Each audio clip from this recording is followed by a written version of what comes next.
la ciencia. Primero que nada debemos saber que si existe un pensamiento infantil, entonces tenemos un pensamiento científico infantil.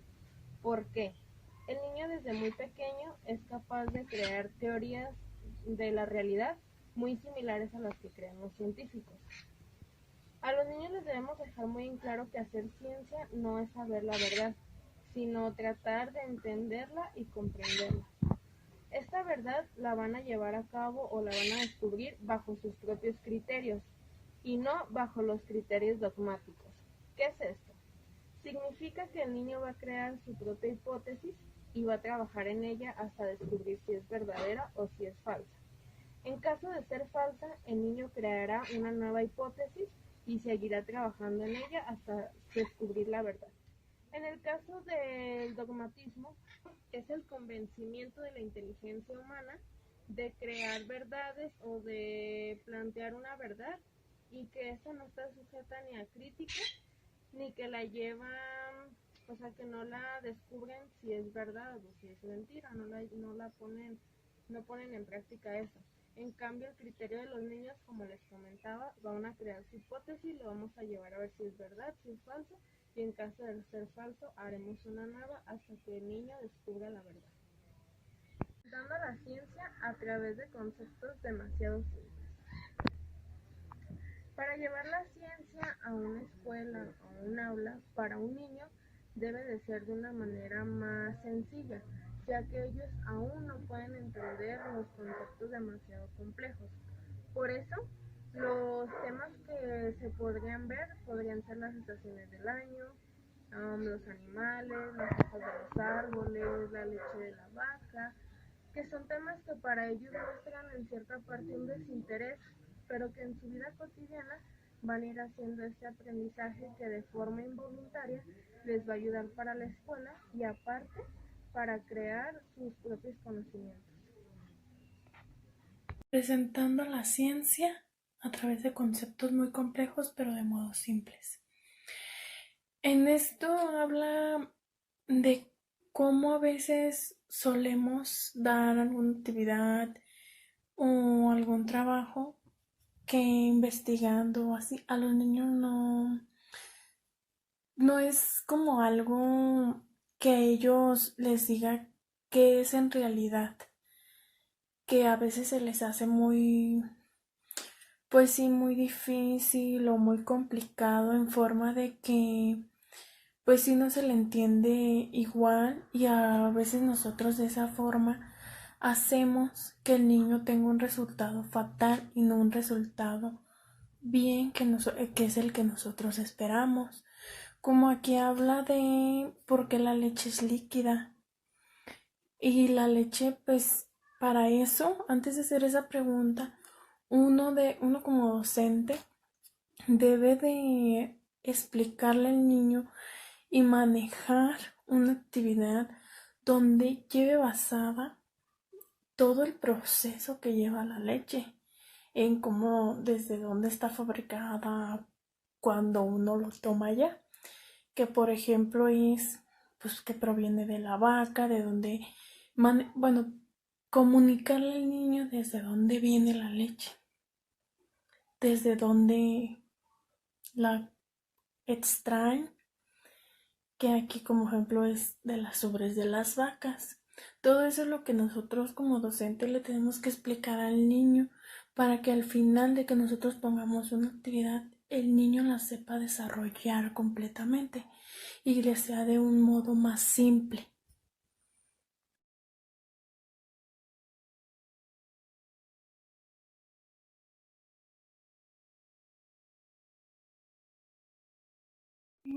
También dejándole a ellos claro cómo es que la leche se transforma a yogur, cómo va en cada proceso pasando la leche para hasta convertirse a yogur. También nos habla de que a partir de los 6, 8 años el niño tiene que empezar a conocer o llevar el proceso de lo que es la clorofila o fotosíntesis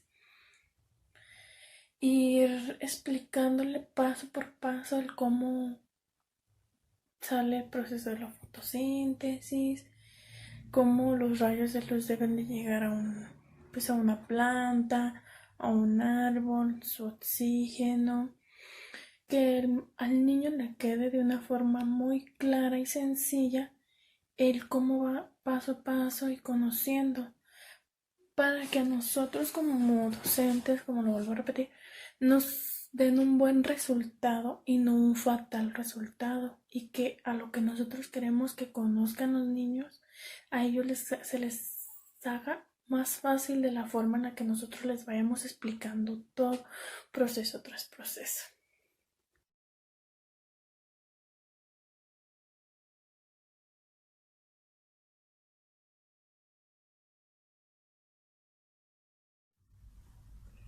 Estimular a que los niños busquen sus propias teorías científicas a partir de los conocimientos previos de lo mismo. Esto quiere decir a que los niños se vean interesados en preguntar, en ver de dónde viene la respuesta a alguna pregunta que quieran realizar, como a nosotros los docentes. Por ejemplo, que los niños pregunten por qué se formó tal cosa, de qué viene, por qué tiene esa forma, quién lo hizo, quién lo elaboró.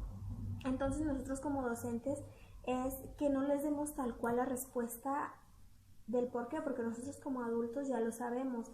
Si preguntaran, por ejemplo, por qué el árbol es alto y por qué los animales caminan en cuatro patas, o sea, no tendríamos que darles tal cual la respuesta exacta. ¿Por qué? Porque se perdería el interés en los niños. Entonces, nosotros como docentes es como guiarlos, darles las herramientas para que ellos poco a poco descubran y saquen conclusiones, concuerden las respuestas y logren, pues más que nada, comprenderlo a su manera, por qué fue el motivo que es así la pregunta que les vayan a hacer. O sea, sacar ellos mismos sus conclusiones y ver, ok, mira, esto, pues gracias a este proceso, gracias a esto, continúa con esto, tenemos como resultado tal cosa, ¿sí? Hay dos ejemplos que les voy a mencionar, que uno es el sistema circulatorio. En la maestra plantea en una de las clases que elaboren el sistema circulatorio como tal cual los niños se lo imaginan y como creen que es el cuerpo humano. Entonces los niños empiezan a realizar un dibujo siendo su silueta y pintándolo todo de rojo. Entonces aquí es cuando la maestra se da cuenta que ellos piensan que todo nuestro cuerpo está lleno de sangre. ¿Por qué? Porque a consecuencia de que uno de los niños le comenta que se pincha uno de los deditos o cualquier otra parte del cuerpo y inmediatamente lo que produce o lo que sale es sangre. Entonces él se hace sus ideas y concuerda en que todo el cuerpo está lleno de sangre. ¿Por qué? Porque con cualquier razón que les pase a ellos algo en su cuerpo, luego sale sangre. Entonces aquí ya la docente, para poderles explicar a sus alumnos, para poderles llevar a cabo la clase, trata de utilizar como una lámina del cuerpo humano, les comienza a explicar los motivos, todas las partes, el por qué pasa esto si nos raspamos, como les empieza a explicar todas las partes del cuerpo, por dentro cómo está, y ya un poco los niños comprenden un poco más del cuerpo humano. Y otro de los ejemplos se trata sobre también una maestra con sus alumnos, que la maestra ya tiene preparada la clase, ya tiene pensada qué hacer porque los pequeños entraran de vacaciones de verano. Entonces la maestra aquí ya tiene preparado llevar a sus niños a un estanque de peces para que observen a los peces, vean sus formas, sus colores, pero lo que pasa aquí es que los niños sorprenden a la maestra. ¿Por qué? Porque llevan como entraron de vacaciones de verano, la mayoría va a la playa.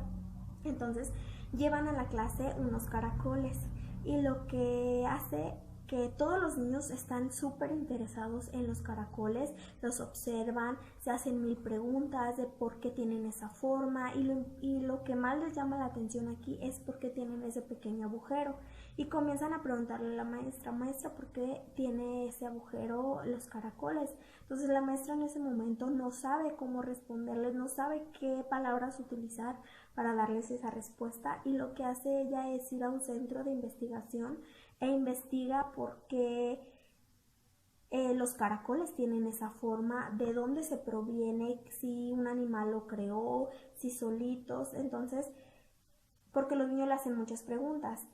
Unas de ellas son que si se golpeó el caracol y con una piedra y se hizo el agujero o un animal lo hizo. Entonces ella va a ese centro de investigación, investiga por qué el motivo y ya los del centro de investigación, le dicen, maestra, ¿por qué está usted tan interesada en saber la respuesta? Y les dice, pues es que yo estoy interesada porque quiero llevarles una respuesta a mis niños, quiero estar lo más informada posible para cualquier pregunta que me puedan hacer.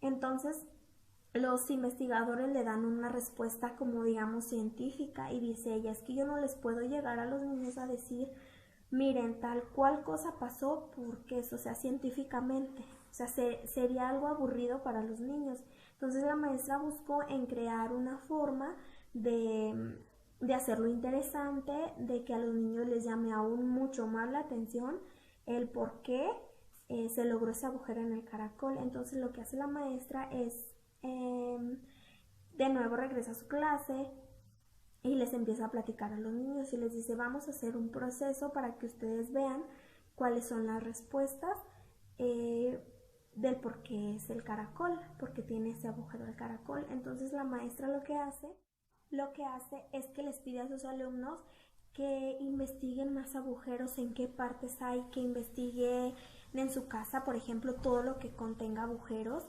que les llame la atención. Entonces los niños lo que hacen es buscar agujeros en trozos de madera, agujeros en piedras, agujeros en muchas cosas. Y uno de ellos, el que les llamó más la atención, fue que en una de las hojas de un árbol está perforada y es en forma de círculo. Entonces lo que hacen ellos es llevársela a la maestra y ver y preguntarle por qué tiene esa forma, qué fue lo que perforó a la hoja, si la hoja ya es así, tiene esa forma o si hubo algo que lo perforó. Entonces la maestra, para darle la respuesta, crea digamos como un taller, y en ese taller elaboran actividades para dar resultado a esas respuestas, y uno de ellos es lo de la hoja. Y ahí la maestra les empieza a platicar que esa hoja fue perforada por un animalito. Entonces ese animalito lo buscan y lo encuentran, lo ponen en algo y lo capturan para tenerlo en observación y gracias a eso observan que el animalito al paso de los días, el ser un gusano, se convierte en una bonita mariposa. Entonces ahí ellos ya crearon sus respuestas, que es que perfora la hoja para alimentarse.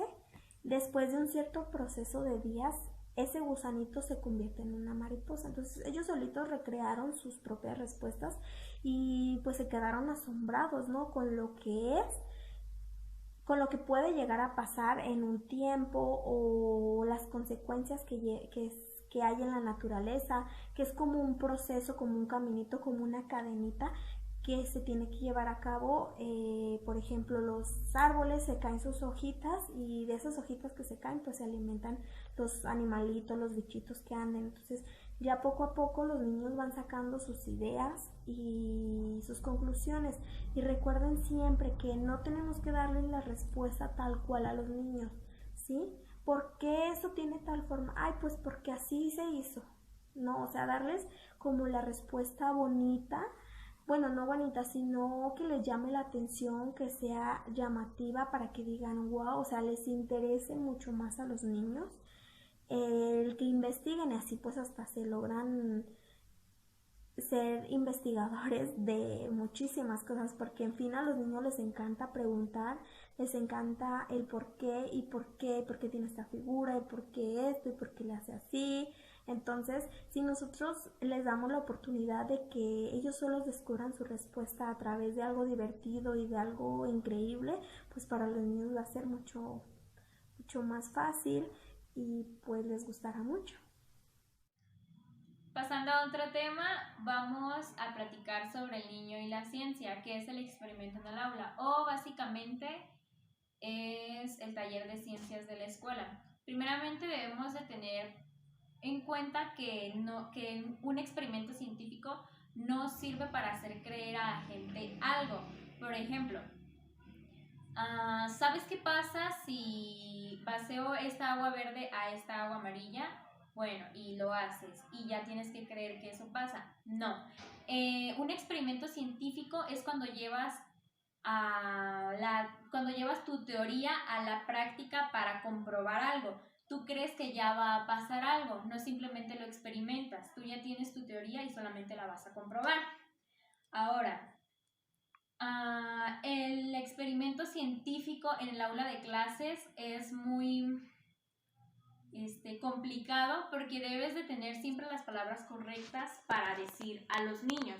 Por ejemplo, si tú pones a los pequeños a germinar una plantita, haces que le pongan agua y luego con los días ellos ven que le salen las hojitas y que va creciendo. Tú planteas en ellos una idea, pero por ejemplo para ellos sigue siendo un ser no vivo porque la plantita no se mueve. Entonces hasta cierto punto tiene razón porque la planta no se mueve. Y si tú le preguntas al niño algo sobre la plantita, él simplemente te va a explicar, te va a decir lo que tú ya le explicaste. Grillos. Estos niños criaron grillos, estudiaron libros, buscaron diferentes fuentes de información acerca de la vida de estos bichitos. Armaron ficheros, realizaron verdaderamente una investigación explorativa muy completa. Llegaron a un punto en el cual la maestra sabía tanto de los grillos como todos sus alumnos, y ellos, capacitados con el tema, querían saber más, con un estómago especialista en grillos que recibía en Pisa. Comenzaron a mantener una correspondencia con dicha especialista. Ella preguntaba y al mismo tiempo le contestaban, especialmente recogidas de la observación de la comunidad de grillos que criaban en clase desde hacía varios años. En el 5º año de trabajo continuaron especialistas, escribieron una carta diciendo que algunas de las observaciones realizadas por los niños eran desconocidas. Aún en la literatura científica de especialistas, en primer término, agradecieron las nuevas contribuciones que habían aportado los niños justo a la maestra con el excelente trabajo realizado, y el segundo término agradecía en nombre de la comunidad científica la contribución que habla realizado estos niños de primera a la investigación científica. Sin duda, estos docentes no han seguido regularmente el programa de ciencia, pero podríamos preguntar, ¿han hecho poco estos niños? En el taller de ciencias, probablemente estos niños se habían dejado algunos contenidos circulares sin ver, pero la experiencia metodológica que ha realizado la enriquecería para toda la vida. La educación ambiental. Esta es una temática que especialmente en los últimos tiempos ha tomado cierta auge en los programas de ciencia.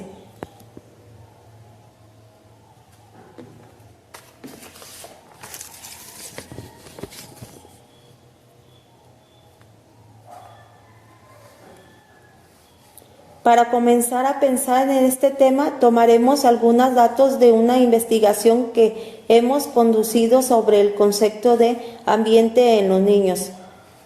En la misma hemos partido de la hipótesis que para los niños el ambiente es todo lo necesario y cercano que lo rodea.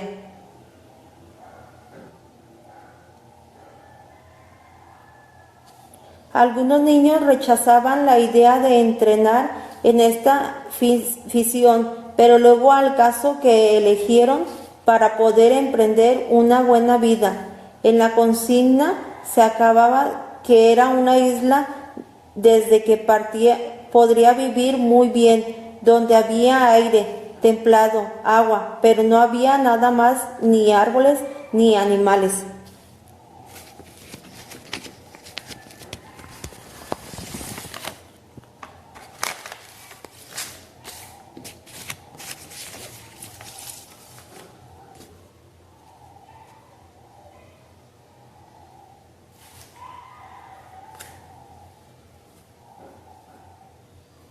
Algunos niños rechazaban la idea de entrenar en esta ficción, pero luego en caso que eligieron para poder emprender una buena vida. En la consigna se aclaraba que era una isla donde se podría vivir muy bien, donde había aire templado, agua, pero no había nada más, ni árboles ni animales. Pero los niños llevaron su cama, la mamá, el papá y comida pero era muy poca. Los que eran más grandes se llevaban más comida. Una de las personas más grandes reflexionaba y resolucionaba que lo mejor era pensar en transformar el ambiente, por lo tanto decidieron llevar herramientas, semillas, pájaros y animales.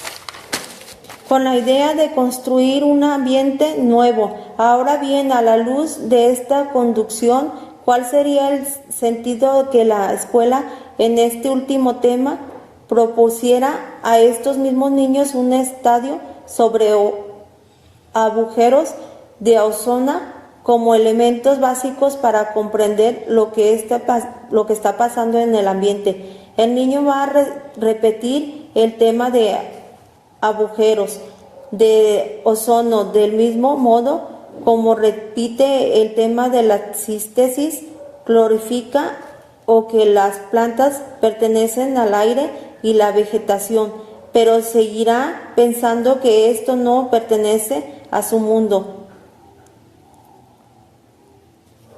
Si queremos que la educación signifique no solo incorporar algunas información, sino cambiar la actividad frente al ambiente. Muy bien, chicas, y yo les daré la conclusión. Comencemos hablando con que la naturaleza es muy bonita. Es un ambiente muy lindo para que los niños experimenten muchísimas cosas, desde un pasto, no hacer algo como lo típico de por qué de un frijolito, sino que hay muchísimos lugares que ellos pueden experimentar, pueden descubrir la naturaleza de diferentes maneras, desde ir a un parque, que ellos vean las maripositas, gusanitos, vean todo tipo de animalitos, desde un arroyo que vean cómo es que el agua va pasando, cómo se mueve. Hay muchísimas cosas para desarrollar en los niños, hay para que echen a volar su imaginación. Ellos tienen una imaginación tan preciosa que simplemente al hacer un dibujo o cualquier cosita así, con plastilina, cositas así, ellos echan a volar muchísimo su imaginación. Ellos, como son muy pequeños, tienen muchísimas dudas, muchísimas. Todo te preguntan que sí, ¿por qué el cielo es azul? Que sí, ¿por qué la cucaracha camina así? ¿Por qué el pajarito vuela así? Nosotros como docentes no podemos, más bien no estaría como correcto, por decirlo así, que sus dudas las respondamos. Yo sé que a veces no sabemos ni cómo responderles, pero siempre hay que saber cómo responderles, no hay que darles una respuesta exacta porque pues ellos ya no echan a volar su imaginación. Uno como docente, bueno, no, debemos de contestarles con preguntas, no con la respuesta exacta, siempre con una pregunta para que otra pregunta lo lleve a otra pregunta y así, y ellos su cabecita echen a andar así, una tras otra, y se imaginen muchísimas cosas. Eso es lo padre y lo bonito de la naturaleza. Debemos de defender las teorías de los niños, ya que no son erradas, por así decirlo, son ciertas, precisas, porque ellos todo lo que dicen es todo lo que ven. Nosotros debemos de apoyarlos a que echen a andar su imaginación. Podemos apoyarlos con un proyecto, que ellos lo desarrollen, entonces a ellos les quede más grabado todo este tema y ellos les ayuda más en su imaginación. Podemos ayudarlos haciendo actividades, podemos ayudarlos haciendo pinturas en grande, algo que nunca se les olvide. O como por ejemplo también hacer actividades en un parquecito bonitas para que ellos puedan expresarlas y echen a andar más sus palabras y tengan una teoría más para decir con esa práctica.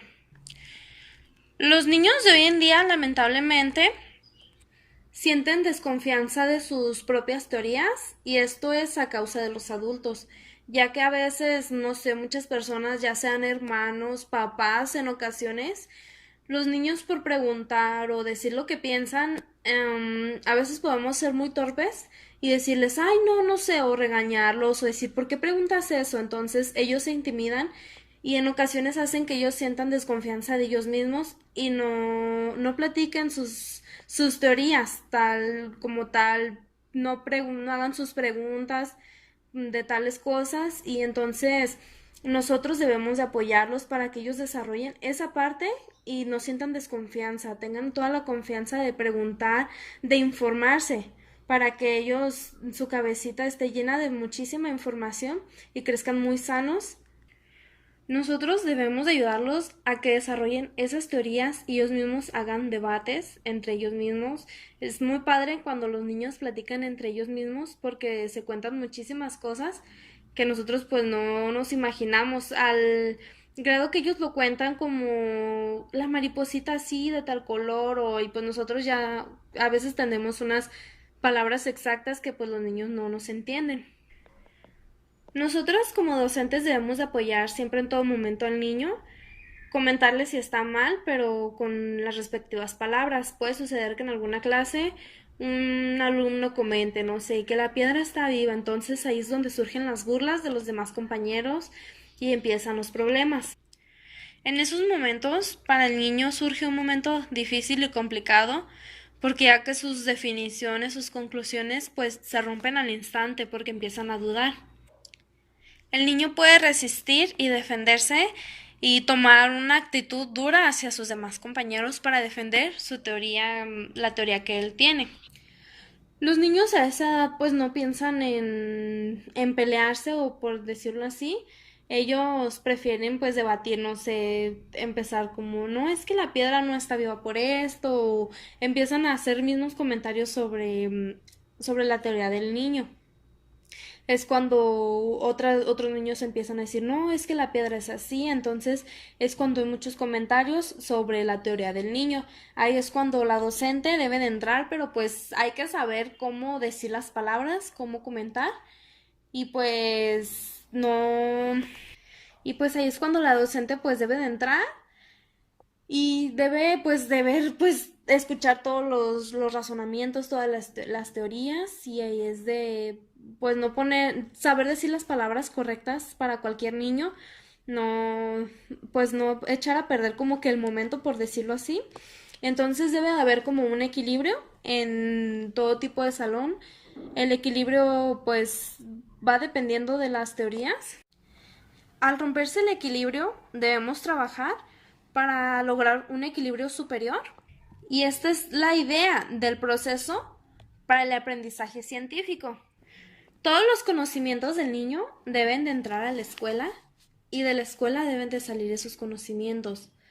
Llevarlos a conocer el mundo, para conocer la naturaleza, para conocer los animalitos. Es fundamental que la escuela no rompa ese lazo, que el niño está conociendo la naturaleza, el medio ambiente, porque interrumpen la evolución que lleva el niño ya con todo el aprendizaje obtenido, todos los resultados, ya que pues en ciertos preescolares solo lo retoman una vez, lo analizan una vez, finalizando el ciclo escolar, ya que no debe de ser así. Debemos siempre estar al pie del cañón con la naturaleza, ya sea con todas las materias, todos los ámbitos. El niño debe de ver todas las cosas maravillosas que hay allá afuera, no solo saber contar, no solo saber hacer ciertas actividades. Deben de ver ese cachito de su vida, porque para ellos es, pues aunque no lo veamos así, es muy importante, ya que es con lo primero que ellos se relacionan. Con el pasto es con lo primero que juegan. La mariposita cuando lo están viendo desde pequeños es algo para ellos increíble que nunca lo van a olvidar. Entonces es muy importante apoyarlos en ese tema, en esa materia, ya que pues es algo que ellos desarrollan sin la ayuda de un docente, sin la ayuda de un compañero. Es algo que ellos solos van experimentando paso a pasito con el tiempo, desde que están muy bebés, cuando ven solamente, bueno, que todavía no caminan, a eso me refiero, y para ellos es muy impresionante cuando ven un pajarito volar, cuando ven una ardillita en un parquecito, los pescaditos, para ellos es algo muy lindo y es algo que ellos van experimentando. Nosotros como docentes no debemos interrumpirles ese cachito de su vida, ni dejarlo en el olvido. Siempre debemos de apoyarlos y, como ya había mencionado antes, contestarles sus dudas con otra pregunta, no darles una respuesta exacta para que ellos desarrollen más su imaginación. Debemos de estimular a los niños a que ellos solitos busquen sus propias teorías a partir de experiencias vividas o conocimientos. Y pues eso fue todo por todo mi comentario y mi conclusión. Espero que les haya gustado, les haya servido mucho y muchas gracias por ver todo nuestro video. Hasta luego.